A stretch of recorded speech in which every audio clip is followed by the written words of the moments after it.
आज के क्लास में हम लोग जो है बात करने वाले हैं, जैसा कि पिछला क्लास में हम आपको बताए थे, आर परिपथ, एल परिपथ और सी परिपथ पढ़ा दिए थे। आज हम बात करने वाले हैं एलसीआर परिपथ और कुछ छोटे छोटे टॉपिक के बारे में। सबसे खास क्या है, आज के क्लास में हम 50 ऑब्जेक्टिव की बात करने वाले, 50 ऑब्जेक्टिव मिनिमम।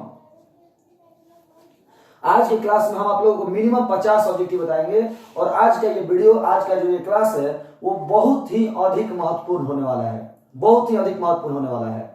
तो हम लोग स्टार्ट करते हैं। हमारा टॉपिक है पहला एलसीआर परिपथ। पहला टॉपिक हम लोगों का है एलसीआर परिपथ। एलसीआर परिपथ, तो एलसीआर परिपथ में हम बात करने वाले हैं कि एलसीआर परिपथ में एक कुंडली होता है, एक संचक होता है और एक प्रतिरोधक होता है। ध्यान दीजिएगा बहादुर, बहुत बेहतरीन आज का क्लास होने वाला है। एलसीआर परिपथ में एक कुंडली होता है, एक संचक होता है और एक प्रतिरोधक होता है, जो कि एसी स्रोत के श्रेणी क्रम में जोड़ा गया है। एसी स्रोत के श्रेणी क्रम में जोड़ा गया है। एलसीआर परिपथ में एक कुंडली, एक संचक और एक प्रतिरोधक। एलसीआर परिपथ में एक कुंडली, एक संचक और एक प्रतिरोधक एसी स्रोत के श्रेणी क्रम में जोड़े जाते हैं। एसी स्रोत के श्रेणी क्रम में जोड़े जाते हैं। अब हम बात करने वाले हैं, थोड़ा समझने की कोशिश करेंगे आप कि इसमें एक कुंडली, एक प्रतिरोधक और एक संचक, एक कुंडली, एक प्रतिरोधक और एक संचक जोड़े जाते हैं। एसी स्रोत से प्राप्त विद्युतवाहक बल, एसी स्रोत से प्राप्त विद्युतवाहक बल निम्न समीकरण द्वारा व्यक्त किया जाता है। E बराबर E not sine omega T.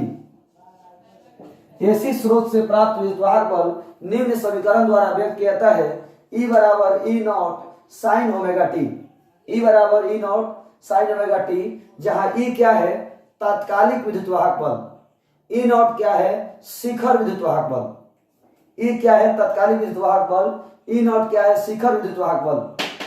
हमारा तात्कालिक विद्युतवाहक बल E नॉट शिखर विद्युतवाहक बल है।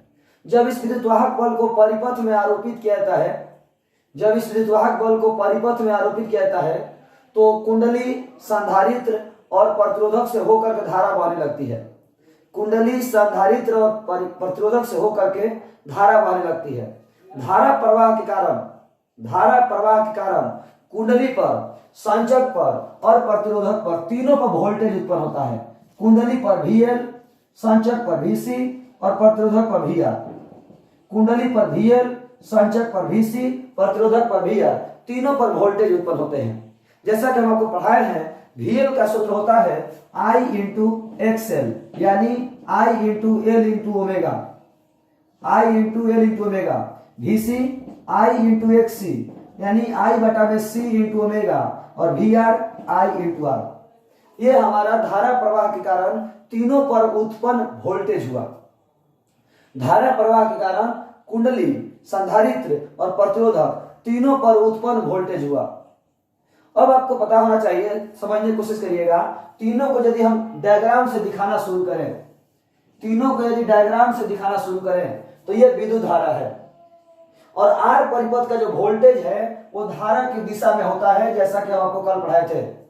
आर परिपथ में वोल्टेज और धारा दोनों साथ साथ चलता है। आर परिपथ में वोल्टेज और धारा दोनों साथ साथ चलता है। एल परिपथ में वोल्टेज धारा से 90 डिग्री आगे आगे चलता है। एल परिपथ में वोल्टेज धारा से 90 डिग्री आगे आगे चलता है और सी परिपथ में वोल्टेज धारा से 90 डिग्री पीछे पीछे चलता है, जैसा कि आप जानते होंगे, कल हम बताए थे। एल परिपथ में वोल्टेज धारा से 90 डिग्री आगे आगे है, सी परिपथ में वोल्टेज धारा से 90 डिग्री पीछे पीछे है और आर परिपथ में वोल्टेज धारा के दिशा में है। यहां तक क्लियर होगा, हम आशा करते हैं। अब हम बात करने वाले हैं, हमें इन तीनों वोल्टेज को जोड़ना है। VL, VC और VR को जोड़ना है। हमें इन तीनों वोल्टेज जोड़ना है, VL, VC और VR को। बहादुर, सोचने वाली बात है कि VL और VC और VR तीनों को जोड़ना, तीनों को हम एक साथ नहीं जोड़ सकते, तीनों को हम एक साथ नहीं जोड़ सकते। तब पहले इन दोनों को जोड़ेंगे, क्योंकि ये दोनों अपोजिट डायरेक्शन में है, ये दोनों अपोजिट डायरेक्शन में है। और जब दो अपोजिट डायरेक्शन में है तो इनका रिजल्टेंट माइनस में हो जाएगा, परिणामी माइनस में होगा। यानी या तो VL में से VC घटेगा या तो VC में से VL घटेगा। यानी जो ज्यादा होगा उसमें से कम वाला घट जाएगा। VL में से VC घट जाएगा तो VL माइनस VC, लेकिन ये ऊपर की ओर होगा। VC माइनस VL करेंगे नीचे की ओर हो जाएगा। हमने मान लिया कि VL ज्यादा है VC कम है, तो ये हो जाएगा VL minus VC, VL minus VC, VL minus VC। तो अब हम इन दोनों को जोड़ दिए, VL और VC को जोड़ दिए, VL माइनस VC आया।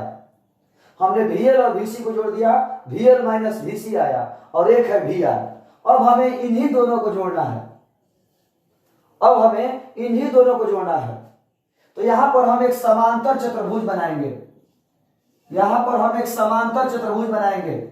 ये VL माइनस VC है तो ये भी VL माइनस VC होगा। ये VR है, पहले के हेड को दूसरे के टेल से, पहले के हेड को दूसरे के टेल से और अंत में पहले के टेल को आखिरी के हेड से मिलाते हैं, और यही परिणामी होता है, यही रिजल्टेंट है, परिणामी है VL माइनस VC और VR का, यानी तीनों वोल्टेज का। ये जो V परिणामी है वो तीनों वोल्टेज का परिणामी है, VL का भी, VC का भी और VR का भी, तीनों का जोड़ आया है V। फिर से एक बार समझिए, हमने VL और VC को घटा दिया तो VL माइनस VC आया। सवाल उठ सकता है कि सर VL में से VC क्यों घटाए? जरूरी नहीं है बहादुर, VC में से VL भी घटा सकते हैं। अंतर यही है कि VC में से VL करेंगे तो नीचे की ओर होगा, VL माइनस VC करेंगे तो ऊपर की ओर होगा।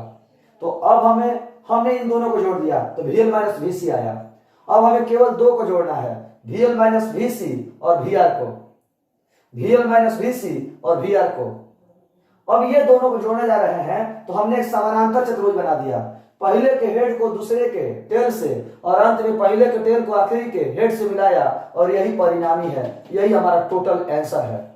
यानी VL, VC और VR तीनों का जोड़ है V, तीनों का जोड़ है V, यही बहादुर रिजल्टेंट है, परिणामी है V।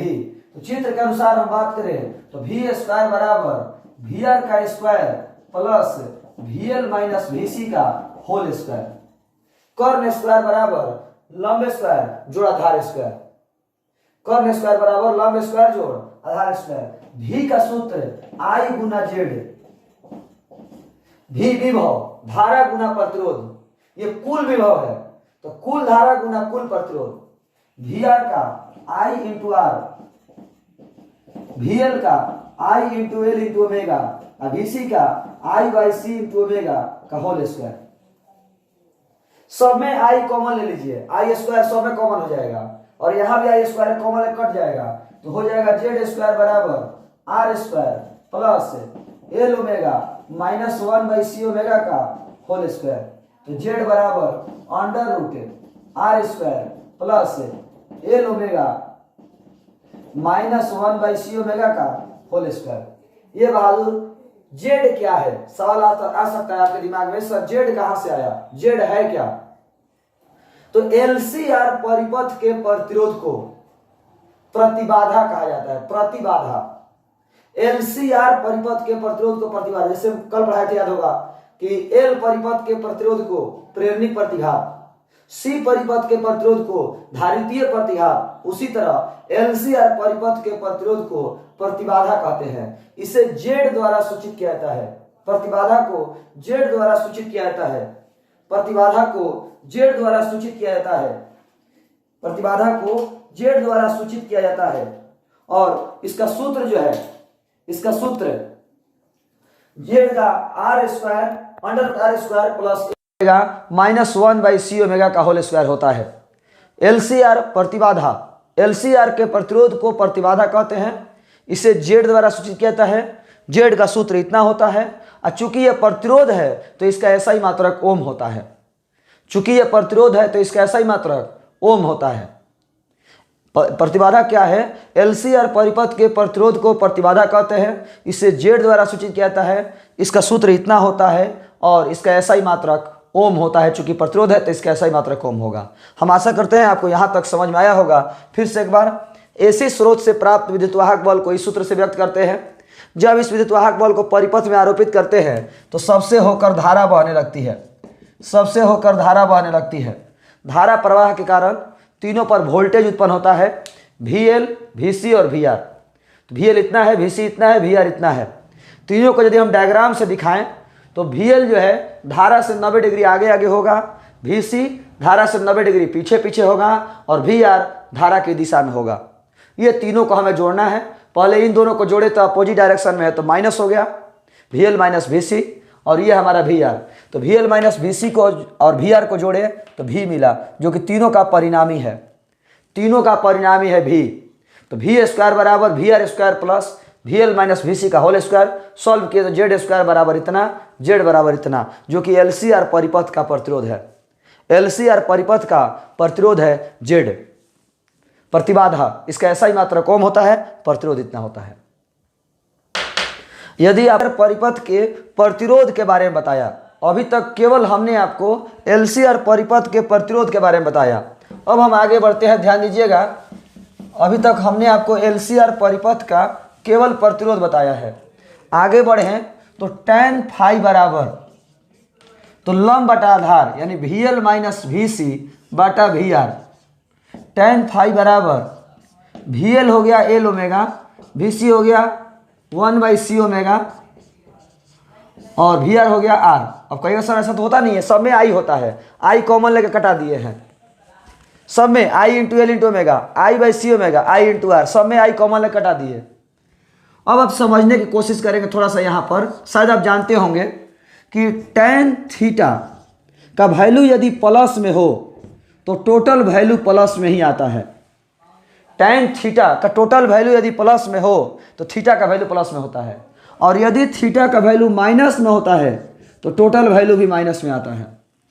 बात को समझिए, tan थीटा का वैल्यू प्लस में है तो टोटल वैल्यू प्लस में आएगा, और यदि थीटा का वैल्यू माइनस में है तो टोटल वैल्यू माइनस में आएगा। इसको उल्टा भी कह सकते हैं कि यदि टोटल वैल्यू प्लस में है तो थीटा भी प्लस में होगा, टोटल वैल्यू माइनस में है तो थीटा भी माइनस में होगा। तब यहाँ देखिए, यदि L ओमेगा 1/c ओमेगा से ज़्यादा हो, यदि L ओमेगा 1/c ओमेगा से ज़्यादा हो तो घटाएंगे तो प्लस में आएगा। बात को समझिए, L ओमेगा 1/c ओमेगा से ज़्यादा हो तो घटाएंगे तो प्लस में आएगा, और यदि ये टोटल वैल्यू प्लस में आएगा तो फाई का मान भी प्लस में होगा। अब फाई का मान प्लस का मतलब डायग्राम ऐसा ही बनेगा, यानी वोल्टेज धारा से आगे आगे होगा। फिर से एक बार, यदि L ओमेगा 1/c ओमेगा से ज़्यादा हो तो घटाएंगे तो प्लस में आएगा। यदि ये प्लस में आएगा तो फाई का मान भी प्लस में होगा। फाई का मान प्लस में मतलब डायग्राम ऐसा ही बनेगा, मतलब वोल्टेज धारा से आगे आगे होगा, वोल्टेज धारा से आगे आगे होगा। उल्टा समझते हैं, यदि 1/c ओमेगा L ओमेगा से ज़्यादा हो, 1/c ओमेगा L ओमेगा से ज़्यादा हो तो घटाएंगे तो टोटल वैल्यू माइनस में आएगा, और जब ये टोटल वैल्यू माइनस होगा तो फाई का वैल्यू भी माइनस होगा। टोटल वैल्यू जब माइनस होगा तो फाई का वैल्यू भी माइनस होगा। अब फाई का वैल्यू माइनस का मतलब ये डायग्राम अब ऐसे बनेगा, नीचे की तरफ फाई नीचे बनेगा, यानी वोल्टेज धारा से पीछे पीछे हो जाएगा। जब फाई का वैल्यू माइनस होगा तो वोल्टेज धारा से पीछे पीछे चलेगा। फिर से एक बार, L ओमेगा 1/c ओमेगा से ज़्यादा हो तो total value plus, total value plus तो फाई भी प्लस, फाई प्लस मतलब वोल्टेज धारा से आगे आगे चलेगा। यदि 1/c ओमेगा L ओमेगा से ज़्यादा हो तो घटाएंगे तो माइनस, माइनस मतलब फाई का भी मान माइनस, अब फाई का मान माइनस तो वोल्टेज धारा से पीछे पीछे चलेगा, वोल्टेज धारा से पीछे पीछे चलेगा। यदि L ओमेगा 1/c ओमेगा के बराबर हो जाए, L ओमेगा 1/c ओमेगा के बराबर हो जाए तो घटाएंगे तो जीरो हो जाएगा। L ओमेगा 1/c ओमेगा के बराबर हो जाए तो घटाएंगे तो जीरो हो जाएगा। तो जीरो बटा में R जीरो, तो tan फाई बराबर जीरो मतलब फाई बराबर 0 डिग्री। जैसे ही L ओमेगा 1/c ओमेगा के बराबर होगा तो फाई का वैल्यू 0 डिग्री हो जाएगा, और फाई का वैल्यू 0 डिग्री का मतलब हुआ विद्युतवाहक वाला धारा दोनों साथ साथ चलेगा। फाई का वैल्यू 0 डिग्री का मतलब हुआ विद्युतवाहक बल और धारा दोनों साथ साथ चलेगा। L ओमेगा 1/c ओमेगा से ज़्यादा हो तो वोल्टेज धारा से आगे आगे चलेगा। 1/c ओमेगा एल ओमेगा से ज़्यादा हो तो वोल्टेज धारा से पीछे पीछे चलेगा। यदि एल ओमेगा 1/c ओमेगा के बराबर हो तो वोल्टेज और धारा दोनों साथ साथ चलेंगे। ये रहा आपका tan फाई के बारे में, और ये रहा प्रतिरोध के बारे में। ये दिशा और ये प्रतिरोध का वैल्यू हो गया, ये दिशा हुआ और ये प्रतिरोध हुआ। अब हम बात करने वाले हैं, अगला जो हमारा टर्म है वो है शक्ति गुणांक। शक्ति गुणांक, पावर फैक्टर, शक्ति गुणांक। बहादुर, शक्ति गुणांक क्या है? तो किसी ऐसी परिपथ में वास्तविक शक्ति और आभासी शक्ति के अनुपात को शक्ति गुणांक कहा जाता है। शक्ति गुणांक बराबर वास्तविक शक्ति एवं आभासी शक्ति का अनुपात। जो हम आप लोग को नोट्स भेजे हैं उस नोट्स में गलत लिखा हुआ है, जो नोट्स भेजे हैं उस नोट्स में गलत है, उसमें आभासी बाटा वास्तविक है। नोट्स में आभासी बाटा वास्तविक है जो कि गलत है, वास्तविक बाटा आभासी होना चाहिए। तो किसी ऐसी परिपथ में वास्तविक शक्ति और आभासी शक्ति के अनुपात को शक्ति गुणांक कहते हैं। वास्तविक शक्ति और आभासी शक्ति के अनुपात को शक्ति गुणांक कहते हैं। शक्ति गुणांक को कॉस फाई द्वारा सूचित किया जाता है। शक्ति गुणांक बराबर कॉस फाई, शक्ति गुणांक बराबर कॉस फाई। अब इस चित्र को देखिए, कॉस फाई बराबर आधार बटा में कर्ण, तो वी आर बटा में भी, वी आर बटा में भी। शक्ति गुणांक बराबर वी आर बटा में भी, आधार बटा में कर्ण। कॉस फाई बराबर वी आर बटा में भी, कर्ण कॉस भी आधार बटा में कर्ण। तो कॉस फाई बराबर वी आर का हो गया आई इंटू आर, और भी का हो गया आई इंटू जेड, आई से आई कट गया। कॉस फाई बराबर आर बटा में जेड, कॉस फाई बराबर आर बटा में जेड। तो हम इसको ऐसा भी लिख सकते हैं, कॉस फाई बराबर आर बटा में अंडर रूट जेड का R square plus L omega minus 1/c omega का होल स्क्वायर। कॉस फाई बराबर आर बटा में R square L omega minus 1/c omega का होल स्क्वायर। एक बार फिर समझिए, वास्तविक शक्ति और आभासी शक्ति के अनुपात को शक्ति गुणांक कहा जाता है। वास्तविक शक्ति और आभासी शक्ति के अनुपात को शक्ति गुणांक कहा जाता है। शक्ति गुणांक को कॉस फाई द्वारा सूचित किया जाता है। कॉस फाई, शक्ति गुणांक को कॉस फाई द्वारा सूचित किया जाता है। कॉस फाई बराबर आधार बटा में कर्ण, वी आर बटा में भी, यानी आई इंटू आर बटा I into Z, I I cut गया, आर बटा में जेड, और जेड का सूत्र तो इतना होता है तो आर बटा में इतना। हम आशा करते हैं आप लोगों को समझ में आ रहा होगा। शक्ति गुणांक बराबर कॉस फाई, ये जरूर याद रखिएगा। शक्ति गुणांक बराबर कॉस फाई, और कॉस फाई बराबर इतना, मतलब शक्ति गुणांक बराबर इतना। शक्ति गुणांक बराबर कॉस फाई और कॉस फाई बराबर इतना, मतलब शक्ति गुणांक बराबर इतना। शक्ति गुणांक बराबर इतना। ये जब आप लोग नोट्स देखेंगे तो ज़्यादा समझ में आएगा, थोड़ा सा क्लियर हो जाएगा बहादुर। अब हम लोग यहाँ तक, यदि किन्हीं को कोई कन्फ्यूजन हो, कोई सवाल हो तो हम सवाल लेना चाहेंगे। तक हमने आपको क्या क्या बताया? एलसीआर परिपथ की प्रतिबाधा, एलसीआर परिपथ की प्रतिबाधा के बारे में हमने आपको बताया। उसके बाद tan फाई यानी वोल्टेज का डायरेक्शन किधर होगा, वोल्टेज धारा से आगे चलेगा, वोल्टेज धारा से पीछे चलेगा, ये बताया हमने। उसके बाद हमने शक्ति गुणांक के बारे में बताया। शक्ति गुणांक cos फाई या cos फाई बराबर इतना, मतलब शक्ति गुणांक इतना भी होता है। अब हम आपको बताने वाले हैं अनुनाद के बारे में। अनुनाद, रेजोनेंस। अनुनाद बहादुर, अनुनाद क्या है, रेजोनेंस क्या है, हम चाहेंगे कि आप लोग को समझ में आए, रटना ना पड़े। अनुनाद क्या है, रेजोनेंस क्या है? बहादुर, कोणीय आवृत्ति का वह मान, कोणीय आवृत्ति का वह मान जिस पर प्रेरणिक प्रतिघात मतलब XL और धारितीय प्रतिघात मतलब XC दोनों बराबर होते हैं। कोणीय आवृत्ति का वह मान जिस पर प्रेरणिक प्रतिघात धारितीय प्रतिघात के बराबर होता है वो है अनुनादी कोणीय आवृत्ति। कोणीय आवृत्ति का वह मान जिस पर धारितीय प्रतिघात प्रेरणिक प्रतिघात के बराबर होता है अनुनादी कोणीय आवृत्ति कहलाता है, और इस घटना को अनुनाद कहा जाता है। इस घटना को अनुनाद कहा जाता है। अनुनादी कोणीय आवृत्ति को हम ओमेगा नॉट या ओमेगा आर द्वारा सूचित करते हैं। अनुनादी कोणीय आवृत्ति को ओमेगा नॉट या ओमेगा आर द्वारा सूचित किया जाता है।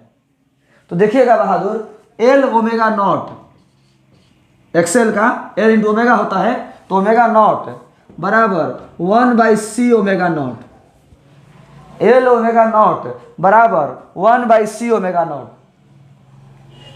प्रेरणिक प्रतिघात बराबर है धारितीय प्रतिघात के। इसी चीज को हम ऐसा भी लिख सकते हैं, ओमेगा नॉट का स्क्वायर बराबर 1/LC। इसको हम ऐसा भी लिख सकते हैं 1/√LC। ओमेगा नॉट को हम लिख सकते हैं 2πf नॉट बराबर 1/√LC। तो एफ नॉट बराबर 1/2π√LC। ये आपको अनुनाद में ये भी सही है, ये भी सही है, ये भी सही है, ये भी सही है, ये भी सही है, कोई भी दे सकता है ऑब्जेक्टिव में कि अनुनाद में कौन सा कथन सही है। तो इसमें से कोई भी दे सकता है, उसमें से एक कथन सत्य होगा। अनुनाद क्या है? सिंपल सी बात, अनुनाद में प्रेरणिक प्रतिघात धारितीय प्रतिघात के बराबर होता है, यानी एल ओमेगा जो है 1/c ओमेगा के बराबर हो जाता है। अनुनाद में एल ओमेगा 1/c ओमेगा के बराबर हो जाता है। अनुनाद में एल ओमेगा 1/c ओमेगा के बराबर हो जाता है। अब आप लोग ध्यान दीजिएगा थोड़ा सा, हमने आशा करते हैं आपको ये समझ में आया होगा, तो सब लोग ध्यान दीजिए। बहादुर, एलसीआर परिपथ में आपने क्या क्या देखा कि जेड बराबर √r² plus L omega minus 1/c omega का होल स्क्वायर। इसके बाद आपने क्या देखा, शक्ति गुणांक बराबर cos फाइव। इसके बाद आपने क्या देखा कि cos फाइव बराबर r/√r² plus L omega minus 1/c omega का होल स्क्वायर। इसके बाद आपने क्या देखा, वास्तविक शक्ति माने cos फाइव बराबर वास्तविक शक्ति बटा आभासी शक्ति। cos फाइव बराबर वास्तविक शक्ति बटा आभासी शक्ति। अब आप लोग समझने की कोशिश करेंगे बहादुर, आपने अनुनाद में क्या क्या देखा। एक और था, देखिए अभी वो भी इसमें रह गया। एक और था tan फाइव बराबर L omega minus 1/c omega बटा में आर। अब बहादुर समझने की कोशिश करेंगे, आपने क्या देखा, अनुनाद में एल ओमेगा 1/c ओमेगा के बराबर है। समझिएगा पॉइंट को, अनुनाद में एल ओमेगा 1/c ओमेगा के बराबर है। तो यदि ये दोनों बराबर है तो घटा देंगे तो जीरो हो जाएगा, जीरो हो जाएगा, बराबर है तो जीरो हो जाएगा। तो √r² और √r² मतलब z बराबर r, यानी अनुनाद में एलसीआर परिपथ का प्रतिरोध R होता है। अनुनाद में एलसीआर परिपथ का प्रतिरोध R होता है। इसको कहेंगे बहादुर कि अनुनाद में प्रतिरोध का मान न्यूनतम होता है। अनुनाद में सब ऑब्जेक्टिव है, पॉइजन ऑब्जेक्टिव है सब। अनुनाद में प्रतिरोध का मान न्यूनतम होता है, और प्रतिरोध न्यूनतम होगा तो धारा महत्तम होता है। यानी अनुनाद में तीन ऑब्जेक्टिव, अभी तक अनुनाद में तीन ऑब्जेक्टिव। अनुनाद में एलसीआर परिपथ का प्रतिरोध R होता है, अनुनाद में प्रतिरोध का मान न्यूनतम होता है, अनुनाद में धारा का मान महत्तम होता है, और अनुनाद में एलसीआर परिपथ R परिपथ के समतुल्य होता है। अनुनाद में एलसीआर परिपथ जो है R परिपथ के समतुल्य होता है। अनुनाद में एलसीआर परिपथ R परिपथ के समतुल्य होता है। चार ऑब्जेक्टिव यहां से आया केवल। अनुनाद में एलसीआर परिपथ का प्रतिरोध R होता है, अनुनाद में एलसीआर परिपथ का प्रतिरोध न्यूनतम होता है, प्रतिरोध न्यूनतम होता है मतलब धारा महत्तम होता है, और अनुनाद में एलसीआर परिपथ R परिपथ के समतुल्य होता है। आगे बढ़ते हैं। आपने देखा कि अनुनाद में हम बात करें एल ओमेगा 1/c ओमेगा के बराबर है। अनुनाद में एल ओमेगा 1/c ओमेगा के बराबर है, तो एल ओमेगा 1/c ओमेगा के बराबर है तो घटा देंगे तो जीरो हो जाएगा। तो जीरो बटा में R, ध्यान दीजिएगा बहादुर, एल ओमेगा 1/c ओमेगा के बराबर है tan फाइव। तो जब बराबर है तो घटा देंगे तो 0 हो जाएगा, और 0 बटा में r 0, यानी फाई बराबर 0 डिग्री। यानी अनुनाद में प्रवस्थान्तर का मान 0 होता है। अनुनाद में विद्युतवाहक बल और धारा के बीच के प्रवस्थान्तर 0 होता है। यानी अनुनाद में विद्युतवाहक बल और धारा दोनों साथ साथ चलते हैं। अनुनाद में विद्युतवाहक बल और धारा के बीच का प्रवस्थान्तर 0 होता है। यानी अनुनाद में विद्युतवाहक बल और धारा दोनों साथ साथ चलते हैं। आगे बढ़ते हैं। अनुनाद में फाई का मान आपने 0 डिग्री देखा, तो cos 0 डिग्री का मान 1 होगा। यानी अनुनाद में शक्ति गुणांक का मान 1 होता है। अनुनाद में शक्ति गुणांक का मान 1 होता है। अनुनाद में शक्ति गुणांक का मान 1 होता है। उसके बाद हमने आपको क्या दिखाया कि cos फाई बराबर वास्तविक शक्ति बाटा आभासी शक्ति। cos फाई बराबर वास्तविक शक्ति बाटा आभासी शक्ति, और cos फाई का मान 1 हो जाएगा जब, तो वास्तविक शक्ति बराबर होगा आभासी शक्ति के। यानी अनुनाद में वास्तविक शक्ति आभासी शक्ति के बराबर होता है। अनुनाद में वास्तविक शक्ति आभासी शक्ति के बराबर होता है।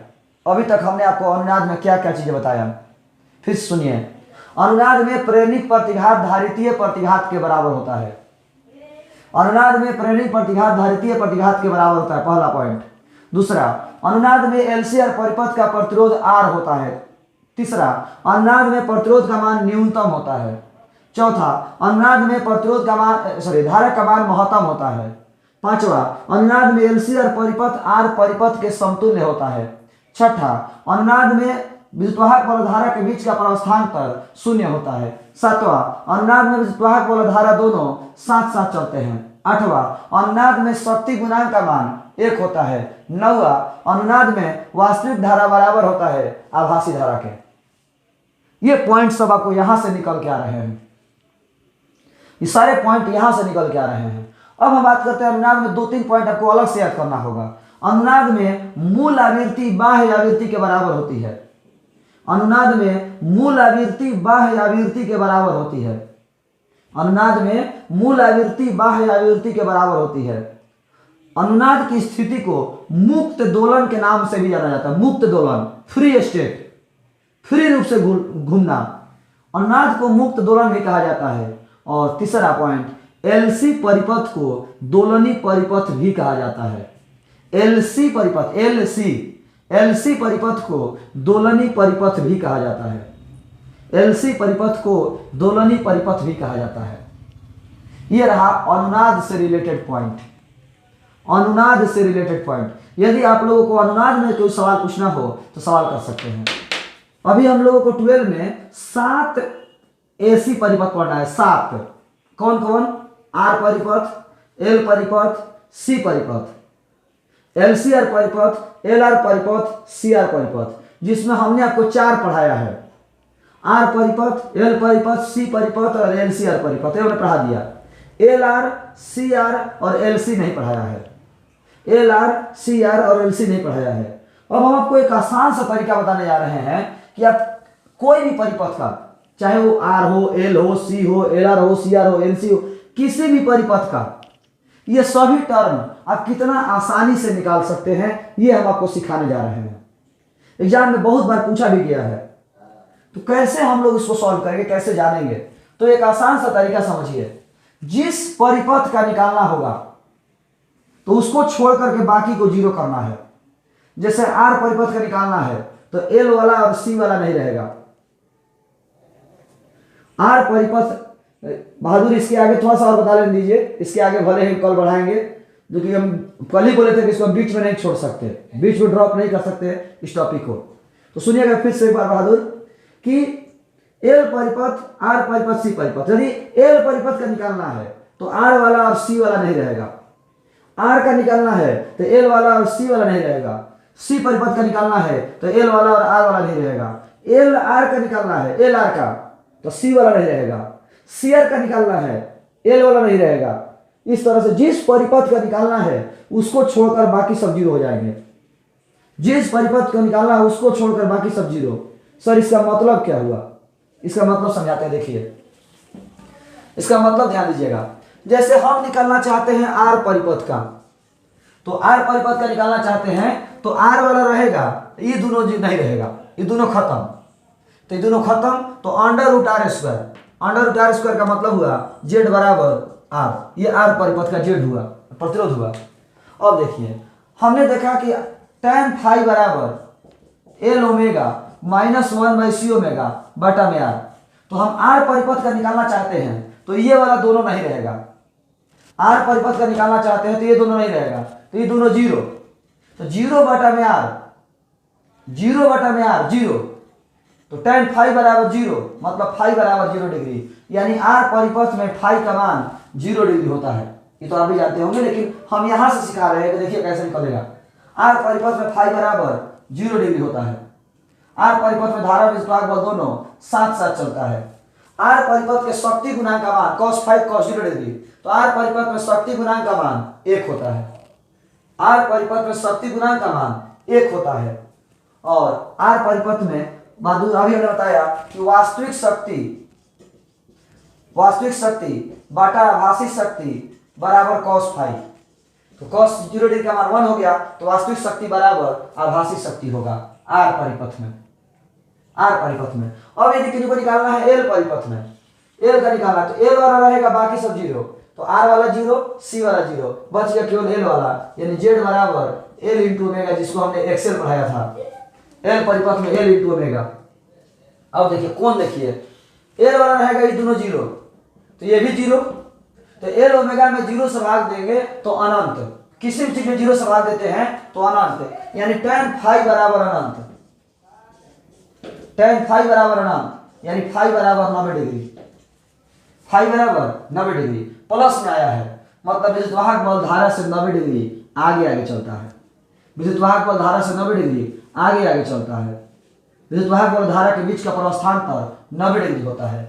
अब शक्ति गुणांक की बात करें तो cos 90 डिग्री, शक्ति गुणांक cos 90 डिग्री, cos 90 डिग्री का मान 0, यानी एल परिपथ में शक्ति गुणांक का मान 0 होता है, एल परिपथ में शक्ति गुणांक का मान 0 होता है, और शक्ति गुणांक 0 हो गया, cos फाई 0 हो गया, तो वास्तविक शक्ति बराबर भी 0 होगा, एल परिपथ में वास्तविक शक्ति बराबर 0 होगा, वास्तविक शक्ति बटा आभासी शक्ति बराबर 0, मतलब वास्तविक शक्ति बराबर 0 एल परिपथ में।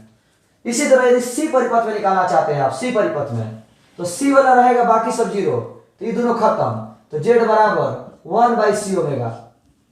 इसमें देखिए सी वाला रहेगा ये दोनों जीरो, तो -1/c ओमेगा बटा में 0, -1/c ओमेगा बटा में 0, यानी माइनस अनंत, माइनस अनंत, यानी फाई बराबर -90 डिग्री, यानी विद्युत वाहक बल धारा से 90 डिग्री पीछे पीछे चलता है, विद्युत वाहक बल धारा से 90 डिग्री पीछे पीछे चलता है। और शक्ति गुणांक की बात करें तो cos 90 डिग्री बराबर 0, cos 90 डिग्री बराबर 0, यानी शक्ति गुणांक का मान 0 होता है, और शक्ति गुणांक 0 हो गया तो वास्तविक शक्ति बराबर भी 0 होगा। इस तरह से आर का, एल का, सी का हम तो आपको पहले पढ़ा भी चुके हैं, लेकिन इस तरीके से आसानी से याद रखा जा सकता है। जिस परिपथ का निकालना हो उसको छोड़कर बाकी सब जीरो, जिस परिपथ का निकालना हो उसको छोड़कर बाकी सब जीरो। अब यदि हम बात करें जैसे एल आर का, एल आर का निकालना चाहते हैं, तो एल आर का निकालना चाहते हैं तो एल वाला और आर वाला रहेगा, बाकी सब जीरो होगा। तो देखिए एल आर का निकालना चाहते हैं तो एल वाला और आर वाला रहेगा, ये नहीं रहेगा, तो ये हो जाएगा जेड बराबर under root R square plus L omega का होल स्क्वायर। एग्जाम में बहुत बार पूछा गया है, बहुत बार पूछा गया कि एल आर परिपथ का प्रतिरोध बताइए, तो इस तरह से निकाल सकते हैं। इस तरह से यदि बात करें इसमें एल वाला और आर वाला रहेगा, सी वाला नहीं रहेगा, तो इसका हो जाएगा tan फाई बराबर एल ओमेगा बटा में आर, एल ओमेगा बटा में आर। cos फाई का मान निकालना चाहते हैं तो सी वाला नहीं रहेगा, तो cos फाई बराबर आर बटा में under root R square plus L omega का होल स्क्वायर। बताइए किसी को प्रॉब्लम है तो जिस परिपथ का निकालना चाहते हैं उसको छोड़कर बाकी सब जीरो। एल आर का निकालना था तो एल वाला और आर वाला रह गया, सी वाला गायब हो गया, इसमें भी सी वाला गायब कर दिए, इसमें भी सी वाला गायब कर दिए, इसमें भी सी वाला गायब कर दिए।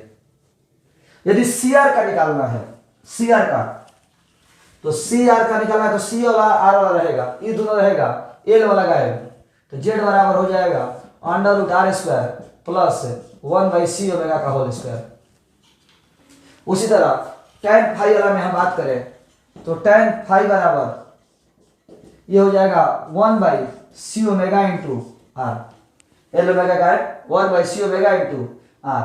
cos फाई निकालना चाहते हैं तो cos फाई बराबर r बटा में under root R square plus 1/c omega का होल स्क्वायर। इस तरह से आप जिस परिपथ का निकालना चाहते हो उस परिपथ का आसानी से निकाल सकते हो, रटने की जरूरत नहीं है। यदि किन्हीं को सवाल पूछना है यहाँ तक तो आप बेझिझक सवाल कर सकते हैं।